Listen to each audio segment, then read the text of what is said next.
Shalom, kita akan belajar tentang hati nurani. Paulus menuliskan tentang hati nurani ini ada di beberapa ayat ya. Di Kisah Rasul, di surat kepada Timotius juga ada. Juga di bagian lain. Kita lihat di Kisah 24 ayat 16. Paulus berkata seperti ini. Sebab itu aku senantiasa berusaha untuk hidup dengan hati nurani yang murni di hadapan Allah dan manusia. Nah, maksudnya apa ini? Hati nurani yang murni di hadapan Allah dan manusia. Coba kita ingat-ingat ya. Kalau kita melakukan suatu kesalahan, biasanya di hati kita tuh ada seperti alarm ya, yang berdering mengingatkan kita. Jangan lakukan hal ini salah. Misalnya begini ya, kalau kita sedang naik mobil, kemudian lampu masih hijau, lalu ketika dekat sudah lampu itu kuning. Nah, kita punya pilihan mau berhenti atau mau terus. Dan itu memang masih sah selama kita lewatin perempatan itu, garis yang ada, lampunya masih kuning itu masih oke. Tapi kalau kita dari jauh sudah lihat itu lampu kuning, itu warning untuk kita berhenti, mengurangi kecepatan, dan kita bisa berhenti sebelum batas garis di perempatan itu ketika lampunya itu berwarna merah. Jadi hati nurani ini seperti lampu merah itu, seperti lampu lalu lintas ya, memperingatkan kita. Dan dikatakan di sini hidup dengan hati nurani yang murni di hadapan Allah dan manusia. Jadi ada dua sisi di sini ya. Di hadapan Allah itu kita no condemnation, tidak ada penuduhan. Ya, kita tahu bahwa ini enggak salah ya, kita tahu ini benar. Di hadapan manusia juga begitu. Ya, kadang-kadang mungkin kelihatannya oke saja, tapi apakah kita punya sikap hati yang benar kepada orang lain? Kadang-kadang itu kita enggak sadari atau kita anggap itu biasa saja. Kita anggap is okay lah. Jadi sebenarnya memang kalau kita mau pakai standar Alkitab di Perjanjian Baru ya, di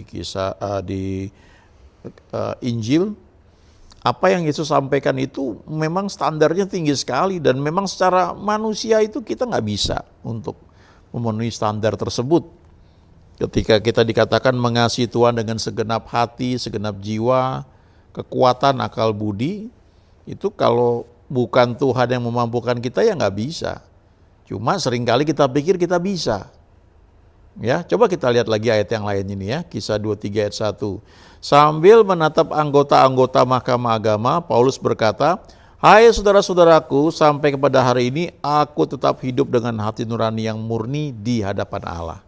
Jadi Paulus mau bilang, apa yang kulakukan ini aku tahu pasti bahwa ini benar. Hati nuraniku tidak menuduh aku bahwa aku salah. Jadi dia dengan penuh keberanian dia bisa berbicara sambil menatap anggota Mahkamah Agama. Biasanya kalau kita ada rasa bersalah ya, kita ngomong dengan seseorang, biasanya mata kita itu nggak berani menatap. Dan mata itu kan jendela hati. Jadi kalau seorang itu berbohong biasanya kelihatan dari matanya. Atau orang yang cukup peka ya, dia melihat ketika berbicara dengan kita, dia lihat mata kita, dia bisa tahu ya kondisi hati kita seperti apa. Jadi Paulus bilang bahwa aku hidup dengan hati nurani yang murni di hadapan Allah. Tapi tidak hanya itu, di ayat 16 dari Kisah 24 yang tadi sudah saya bacakan juga, dia berusaha untuk hidup dengan hati nurani yang murni di hadapan Allah dan manusia. Jadi tidak hanya di hadapan Tuhan. Kita tahu bahwa darah Yesus itu menyucikan, melayakkan, membenarkan kita. Kalau kita renungkan, kita pegang kebenaran itu, maka there is now no condemnation. Nggak ada penuduhan. Kalaupun misalnya kita ada satu kesalahan waktu kita berdoa, kita diingatkan, kamu tadi sempat berpikir negatif, ya, lalu kita berdoa, bereskan, minta ampun, maka clear hati kita, tidak ada penuduhan. Jadi kita bisa dengan penuh keberanian itu datang dalam doa, meminta apa yang Tuhan janjikan, dan kita bisa percaya bahwa itu terjadi seperti yang Dia janjikan. Paulus juga mengajarkan hal ini kepada Timotius. Dan dia katakan di 1 Timotius 1 ayat ke-19, beberapa orang telah menolak hati nuraninya yang murni itu, dan karena itu kandaslah iman mereka. Jadi rupanya kalau kita pelajari Alkitab, ketika Tuhan berfirman kepada kita, firman itu menjadi rema. Dan ketika kita percaya, rema itu menimbulkan iman. Iman ini seperti biji yang ditanam di tanah, kemudian mulai dia bertumbuh. Dia mengeluarkan akar, dia butuh waktu sampai dia tumbuh, mengeluarkan daun, dan akhirnya dia berbuah. Butuh waktu, ada yang cepat, ada yang lama, tergantung dari beberapa hal. Ya, selama itu kita perlu jaga hati kita supaya tidak ada penuduhan, supaya jangan sampai kandas iman kita itu. Contoh praktis misalnya ada sepasang suami istri yang berdoa karena bertahun-tahun gak punya anak. Satu ketika istrinya hamil. Waktu istrinya hamil tentunya mereka percaya, wah ini jawaban doa. Jadi mereka tidak lagi berdoa minta anak, tapi mereka berdoa supaya kandungannya ini terjaga dengan baik dan anak yang dikandungan bisa lahir dengan selamat, dengan sehat. Itu yang mereka lakukan. Sementara itu, dalam masa kehamilan 9 bulan, ada banyak hal yang bisa dilalui. Nah, di situ peranan hati nurani. Bagaimana ketika si istri misalnya bekerja, ketika dia terlalu capek, itu biasanya hati nurani itu akan kasih warning, kamu harus istirahat, jangan dipaksakan. Atau kamu gak boleh makan ini, ya ini bahaya buat kandungan kamu. Atau kamu gak boleh minum ini, nanti bahaya ini. Dan kalau itu diabaikan pada titik tertentu, maka bisa sangat mempengaruhi kandungan tersebut. Dan bisa saja fatalnya terjadi keguguran. Jadi kalau dalam bentuk rohani ini kandas imannya. Jadi tidak berhasil menarik apa yang Tuhan sediakan bagi orang percaya atau bagi yang sedang didoakan tersebut. Jadi itu peranan hati nurani. Kita perlu jaga. Kita memang tidak hidup sendirian di muka bumi ini. Kita berinteraksi satu dengan yang lainnya. Kalau kita baca di Alkitab juga dikatakan suami istri hiduplah dengan bijaksana. Dikatakan kepada para suami, kau mesti menghargai, hormati istrimu yang lebih lemah dan hidup dengan bijaksana. Supaya jangan terhalang doamu, katanya seperti itu ya. Sebaliknya yang istri juga begitu ya.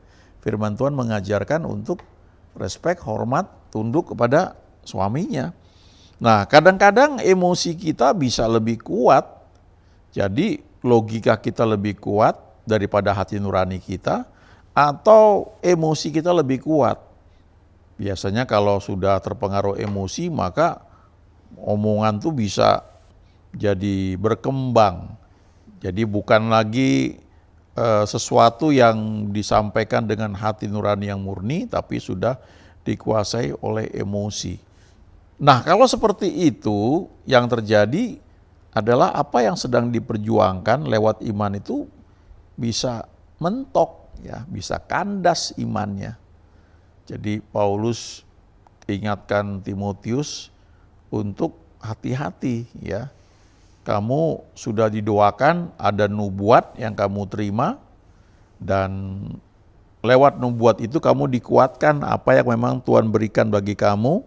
Ada tugas dari Tuhan yang sekarang aku juga berikan kepada kamu. Kamu perjuangkan itu, kamu lakukan itu dengan iman dan hati nurani.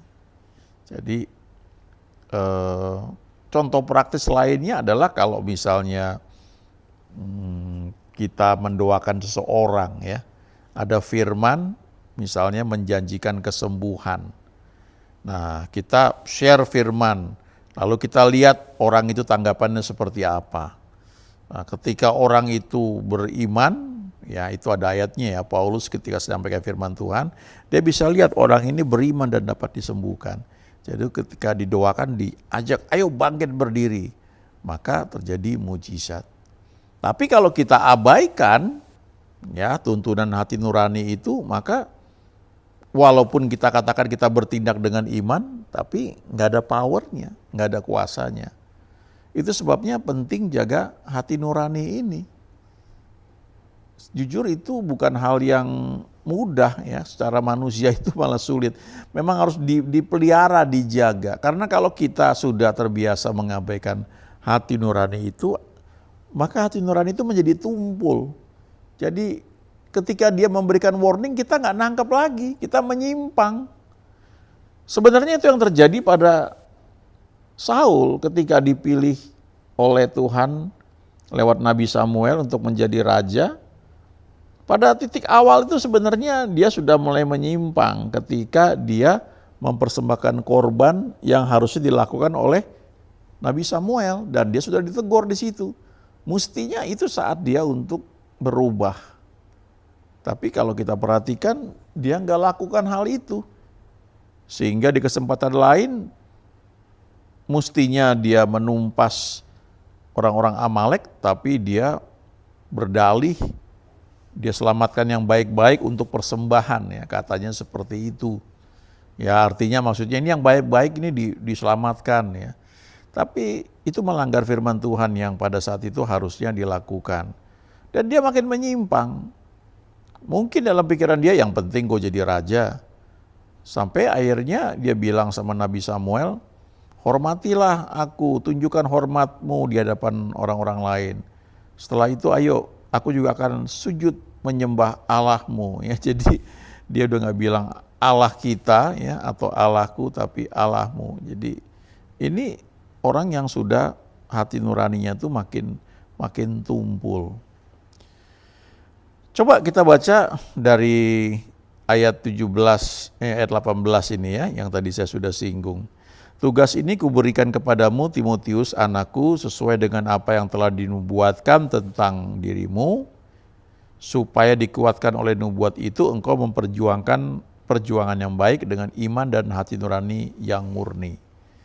Jadi kalau Tuhan mempercayakan kita misalnya suatu tugas atau pelayanan, biasanya dia bicara di hati kita. Mungkin kita nggak sadar itu. Itu muncul ketika misalnya ada kerinduan, ada keinginan, ada dorongan di hati kita. Lalu kadang-kadang ada orang lain hamba Tuhan yang ngomong, ya, kamu kayaknya punya dorongan yang kuat untuk melakukan hal ini. Atau lewat nubuat itu meneguhkan, menguatkan. Jadi kita bisa lakukan itu dengan iman. Nah, dalam proses kita melakukannya itu tidak selalu mudah seperti yang kita bayangkan. Ada perjuangan yang perlu dilalui. Dan Paulus bilang di sini, supaya Timotius memperjuangkan perjuangan yang baik. Lewat apa? Dengan apa itu? Dengan iman dan hati nurani yang murni.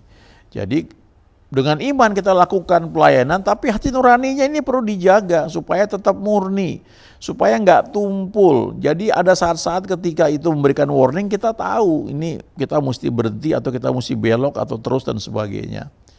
Lalu ayat 19 ya dikatakan tadi di sini ya, beberapa orang telah menolak hati nurani yang murni itu, dan karena itu kandaslah iman mereka.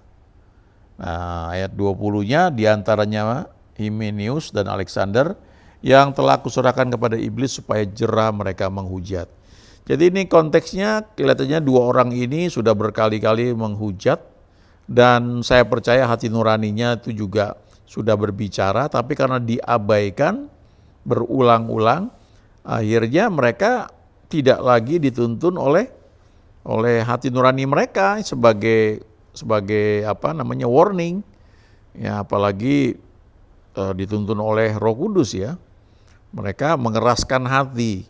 Jadi Paulus bilang, oke, ya, kalau begitu saya berhenti mendoakan kalian, sehingga covering yang tadinya ada waktu Paulus itu mendoakan mereka, itu seperti dicabut ya. Dan dikatakan diserahkan kepada iblis. Pengertiannya seperti itu ya. Ada hamba Tuhan yang dia ceritakan pengalaman dia ketika ada orang yang sudah berkali-kali dikasih tahu, ya ini hal yang ini jangan kamu lakukan, ini gak bagus, ini gak baik buat kamu. Tapi orang itu ya keras kepala. Tapi hamba Tuhan ini setia selalu mendoakan supaya Tuhan lindungi, Tuhan berkati, Tuhan jagai. Tapi ketika sudah berkali-kali didoakan, dikasih tahu orang ini nggak berubah juga, akhirnya hamba Tuhan ini berhenti mendoakan orang tersebut. Dan ketika dia berhenti mendoakan orang tersebut, lalu orang ini seperti yang dikatakan di ayat ini, ya, mengalami yang disebut diserahkan kepada iblis. Iblis itu selalu mencari celah untuk bisa menyerang kita. Alkitab katakan pencuri datang untuk mencuri, membunuh, dan membinasakan. Jadi dia cari kesempatan itu, tapi karena ada doa dari orang lain, doa syafaat mereka itu jadi seperti covering kepada kita. Sebenarnya kita nggak boleh tergantung pada doa syafaat dari orang lain. Kita pribadi pun harusnya bisa bertumbuh, menjaga hubungan dengan Tuhan begitu rupa, sehingga kita dimanapun kita berada, kita tahu kita aman. Tanpa orang-orang mungkin mendukung dalam doa. Bukannya nggak perlu, tapi di sisi lain memang kita nggak boleh menggantungkan hidup kita pada doa orang lain dan kita hidup semaunya. Ya, tidak seperti itu. Ya, saya sudah minta para pendoa doain saya, lalu kita hidup semaunya. Enggak seperti itu ya. Tapi kan ada sisi-sisi lain di mana kita itu mungkin miss ya. Nah, covering dari doa orang lain itu bisa cukup menolong. Lalu kalau kita baca di ayat 20 ini, ya Paulus menyerahkan dua orang ini kepada iblis, itu pengertiannya adalah dari seorang hamba Tuhan ya, yang dia pernah alami. Dia berhenti mendoakan orang tersebut ya. Jadi sepertinya covering yang ada karena doa dari hamba Tuhan ini terbuka, sehingga iblis itu punya kesempatan untuk bisa menyerang mereka. Jadi sangat penting ya kita memperhatikan hati nurani. Kadang-kadang kalau dalam satu perkumpulan kita ada friksi satu dengan yang lain, lalu tanpa sadar kita punya emosi lebih dominan ya. Ego kita mungkin tanpa sadar itu lebih menguasai, sehingga hati nurani kita itu jadi tumpul, nggak peka. Saya sekian tahun yang lalu waktu bekerja, satu ketika ada sedikit konflik ya dengan seorang ibu yang jauh lebih tua dari saya. Dia posisinya sudah kepala biro, saya masih karyawan yang baru masuk. Lalu ada satu kesalahan yang dia buat dan dia nggak terima, dia protes ke saya. Dan saya tahu ibu ini salah ya. Dan saya tahu saya benar, jadi saya juga tentang dia gitu. Dan setelah ibu ini pergi ke ruangannya, tiba-tiba ya ini hati nurani saya ya, mengingatkan, pring begitu. Saya mungkin sudah terlalu kebablasan ya bicara. Dan saya percaya itu Tuhan ingatkan saya. Ada satu ayat yang mengatakan kamu harus berdiri di hadapan orang yang rambutnya sudah putih ya, artinya orang yang lebih tua. Lalu saya datang kepada ibu ini dan berkata, Bu, maaf Bu ya kalau tadi saya sedikit konflik ya, keras Bu. Dalam pendapat saya ibu salah ya, tapi ibu mungkin gak terima ya, kita mungkin beda pendapat di situ. Tapi saya mau beritahu bahwa saya tetap respect ibu ya, dalam hal pendapat mungkin berbeda, tapi saya jaga sikap saya. Dan dia malah jadi sungkan, oh enggak apa-apa kok Pak, enggak apa-apa ya maaf Pak ya. Jadi ya sejak itu hubungan kami jadi baik walaupun kami beda pendapat. Nah itu contoh bagaimana kadang-kadang ketika kita ada konflik kita masih bicara benar, tapi waktu kena ego atau emosi kita bisa terpancing. Dan itu membuat hati nurani itu sebenarnya berdering. Kalau kita abaikan makin tumpul. Nah kalau sering kita abaikan, nanti rema yang kita baca, kita dapat dari Tuhan ya, baca firman Tuhan dapat rema, itu jadi nggak kuat berbicara lagi. Kita jadi kayak orang buta secara rohani, kita lakukan suatu secara mekanis, tapi kita nggak tahu tuntunan Tuhan. Dan itu danger sekali ya, bahaya sekali. Ya, nggak ada yang bisa dapat diandalkan di dunia ini kecuali Tuhan. Nah sebaliknya kalau hati nurani kita senantiasa murni, kita akan semakin menyadari bahwa Tuhan itu selalu membuat segala sesuatu itu bekerja bersama-sama mendatangkan kebaikan bagi kita. Siapa kita itu? Yang mengasihi Tuhan, yang mau ikut rencana Tuhan. Ya, Roma 8 ayat 28. Itu janji Tuhan bagi kita. Haleluya. Amin.